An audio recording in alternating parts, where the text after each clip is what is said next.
Selamat datang kawan semuanya. Jumpa lagi bersama Mimin di sini di channel Angin Selatan. Bantu channel ini dengan tekan tombol subscribe, like, komen, dan share video-video Mimin agar Mimin lebih semangat lagi bikin videonya. Dan channel ini jadi lebih berkembang ke depannya. Dan Mimin juga doakan kawan semuanya diberikan kesehatan dan rezeki yang melimpah. Jika ada yang mau traktir Mimin kopi, bisa lewat link Saweria. Linknya sudah Mimin cantumkan di deskripsi. Oke, tidak usah lama-lama lagi, kita masuk saja ke ceritanya.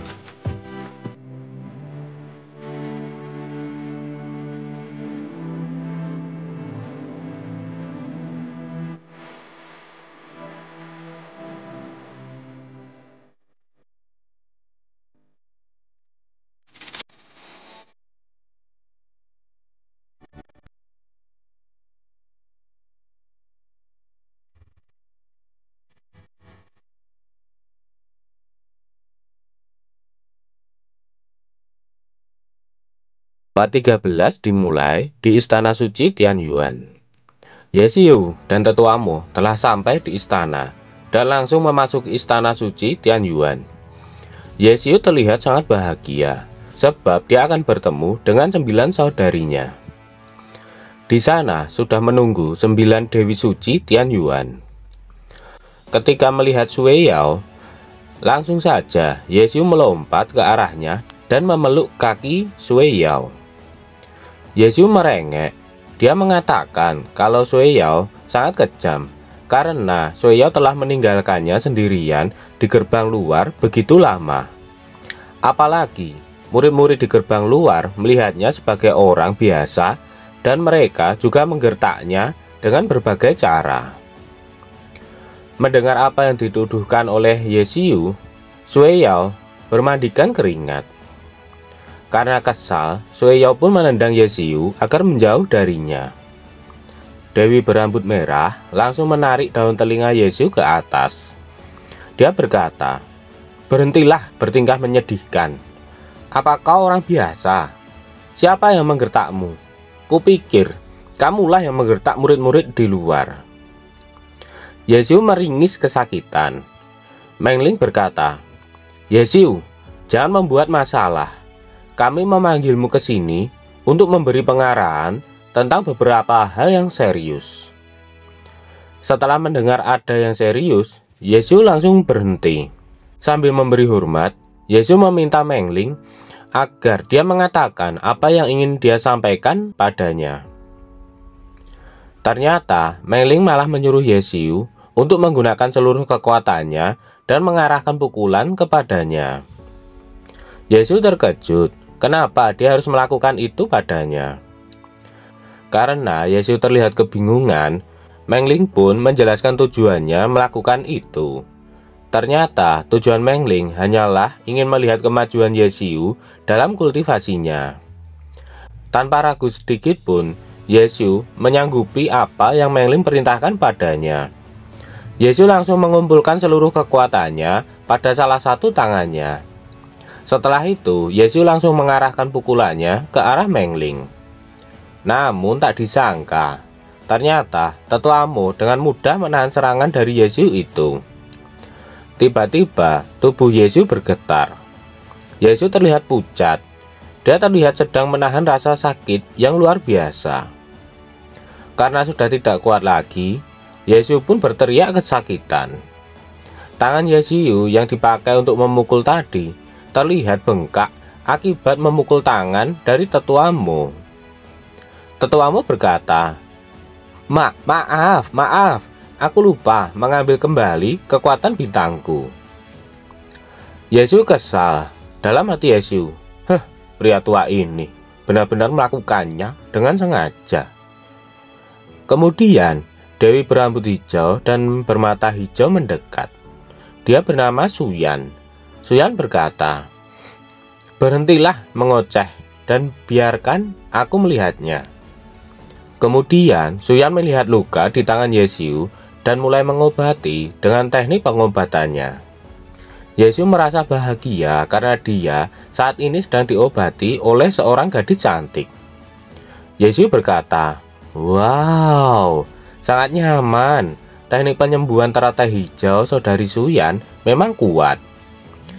"Dasar banyak omong," ucap Suyan. Meng Ling berkata, "Lumayan, hanya dalam waktu singkat dan kamu sudah mempelajari tingkat pertama dari teknik 10.000 bintang surgawi. Bakatmu di luar dugaan kami." Yesu menegaskan kalau dia mempelajari teknik 10.000 bintang bukan sebulan, namun hanya 18 hari saja. Dengan sombongnya, Yesu mengatakan jika ada teknik kedua, dia pasti sudah mempelajarinya sekarang. Meng Ling menjelaskan, teknik elemen surgawi 10.000 bintang dibagi menjadi 3 tingkat.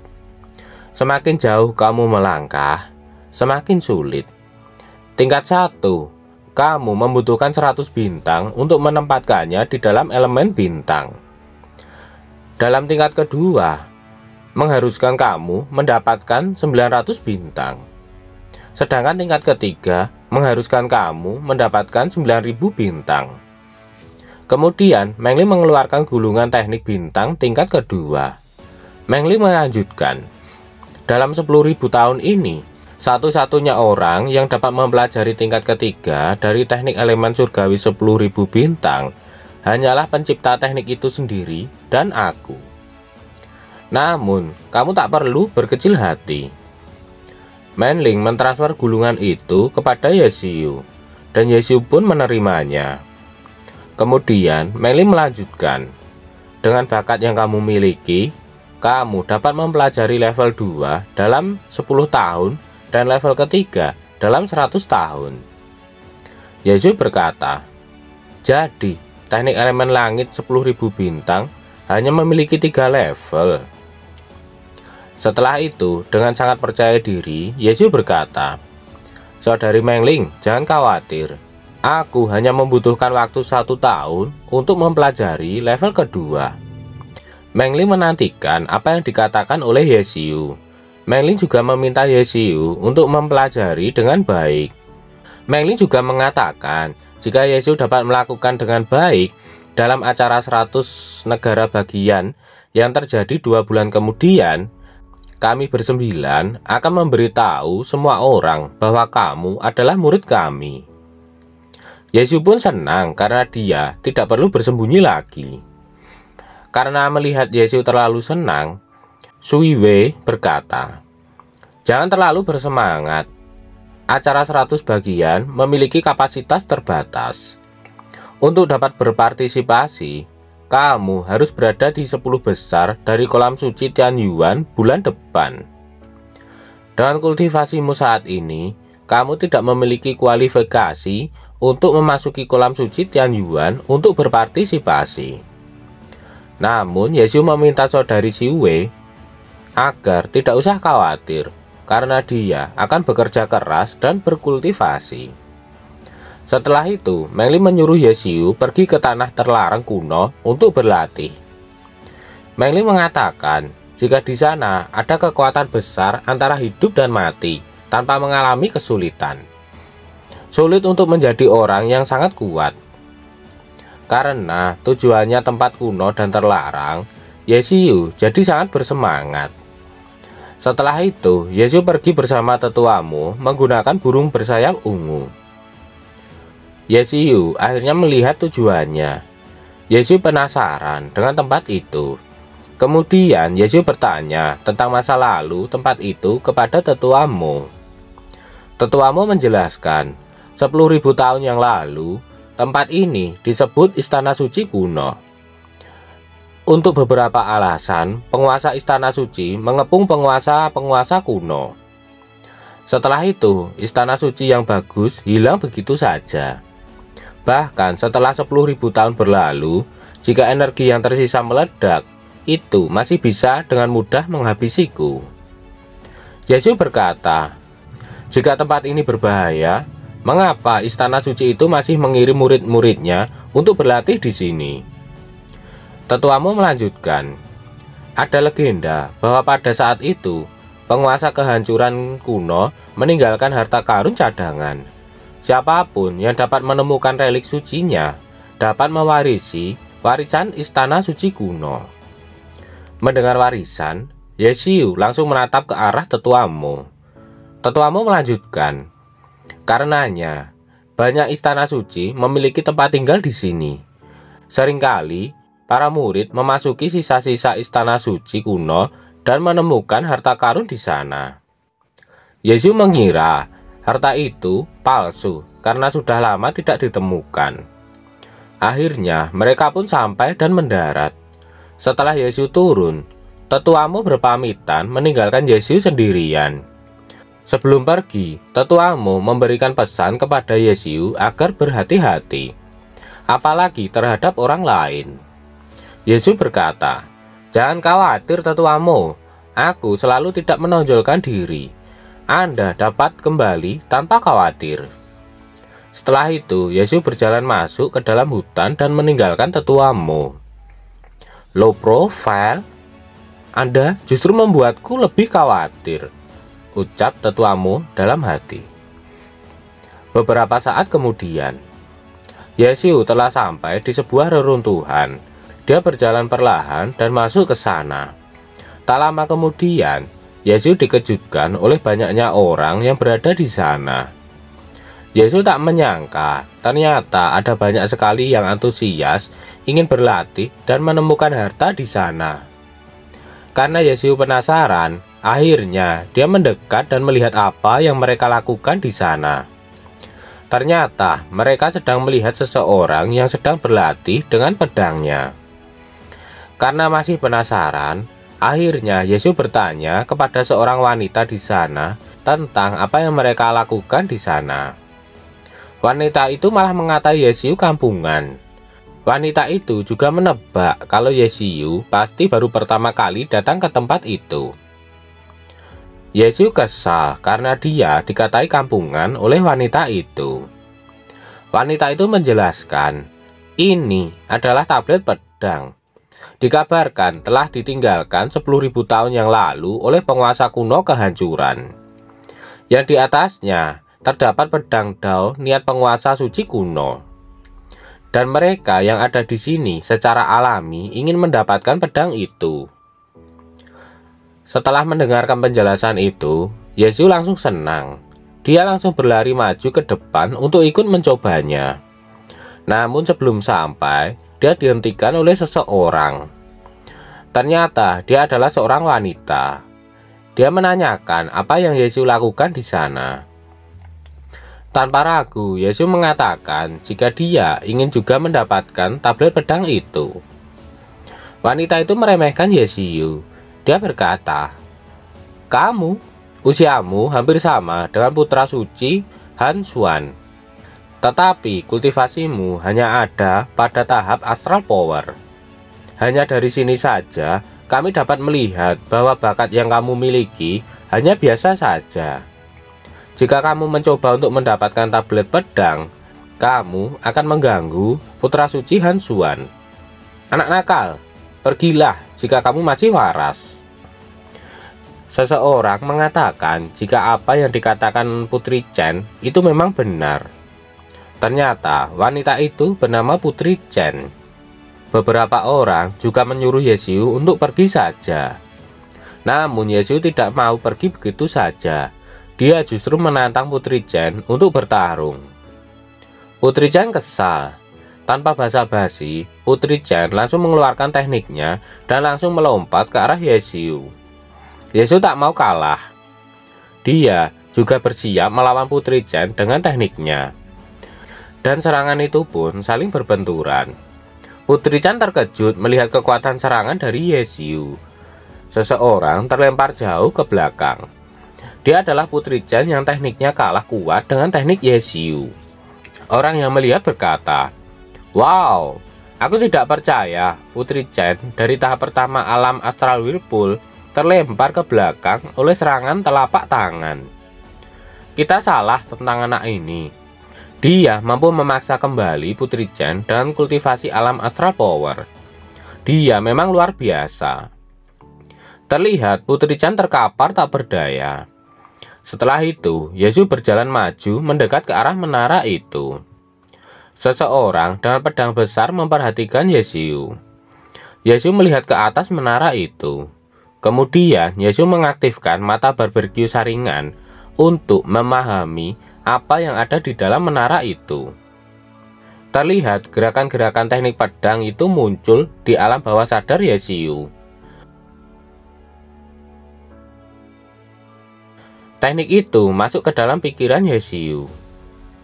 Setelah semuanya masuk, terjadi ledakan aura yang sangat dahsyat. Bahkan tekanan itu hingga membuat tanah di sana retak. Serta orang-orang di sana tidak kuat menahan tekanan yang terpancar dari Yesiu. Pria berpedang besar itu mengetahui jika itu adalah Heavy Sword Intent. Setelah Yesiu membuka mata, dia senang karena dia berhasil mendapatkan teknik itu. Yesiu berkata, ini tidak buruk. Aku tidak menyangka bisa menembus pencapaian tahap menengah dari Sword Intent. Seperti yang diharapkan, ada banyak harta karunnya. Siapa yang tahu apa yang akan terjadi jika aku melangkah lebih dalam.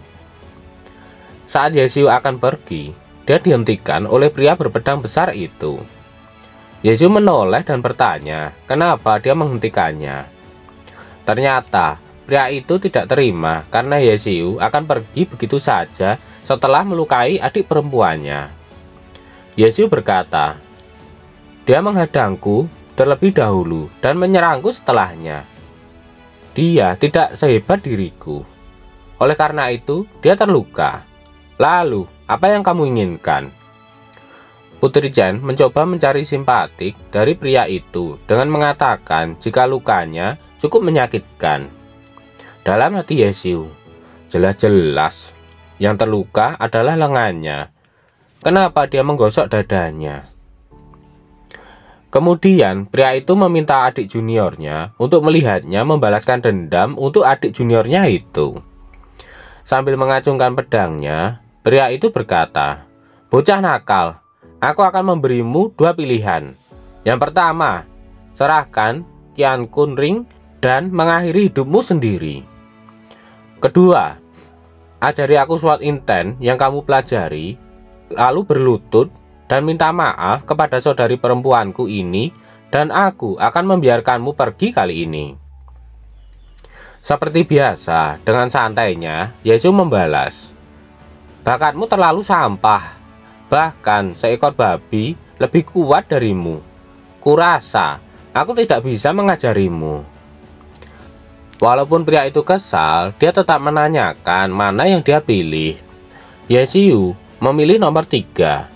Pria itu bingung kenapa Yesiu memilih ketiga. Yesiu menjelaskan kalau pilihan ketiga adalah menghabisimu.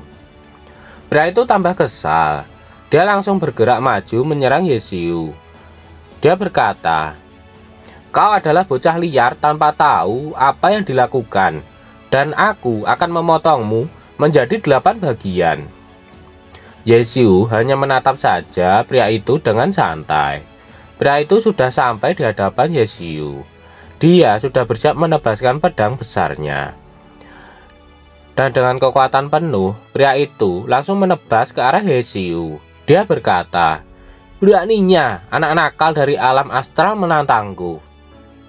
Putri Chen memperingatkan seniornya untuk berhati-hati. Ternyata Yesiu berhasil menghindar dengan melompat ke belakang pria itu. Kemudian kali ini giliran Yesiu yang akan menyerang balik. Dia mengaktifkan skillnya. Aura keemasan terkumpul di tangannya. Pria itu menyadarinya. Namun itu percuma. Yesiu tersenyum jahat. Akhirnya dengan sekali serangan, tubuh pria itu pun terbelah menjadi beberapa bagian. Orang-orang di sana kena mental melihat kekejaman yang dilakukan oleh Yesiu. Putri Chen berkata, kau berani membunuh putra suci istana suci Luotian. Bahkan jika kamu lari ke ujung bumi, orang-orang dari istana suci Luotian akan menemukanmu dan menghabisimu. Namun sambil tersenyum, Yesiu menyuruh Putri Chen untuk datang padanya jika dia ingin membalas dendam. Namun Putri Chen tahu jika dia tidak akan bisa mengalahkannya. Dia mengatakan jika dendam Han Xuan akan dibalaskan oleh orang lain. Yesiu melihat ke arah jasad pria itu. Yesiu kasihan padanya karena dia mati sia-sia demi seorang wanita yang murahan itu. Apa yang akan terjadi selanjutnya? Nantikan kelanjutannya saat komiknya udah update ya. Sekian dulu video Mimin hari ini. Tulis di kolom komentar bila ada kritik dan saran supaya kedepannya channel ini jauh lebih baik. Sekian dulu, see you next time.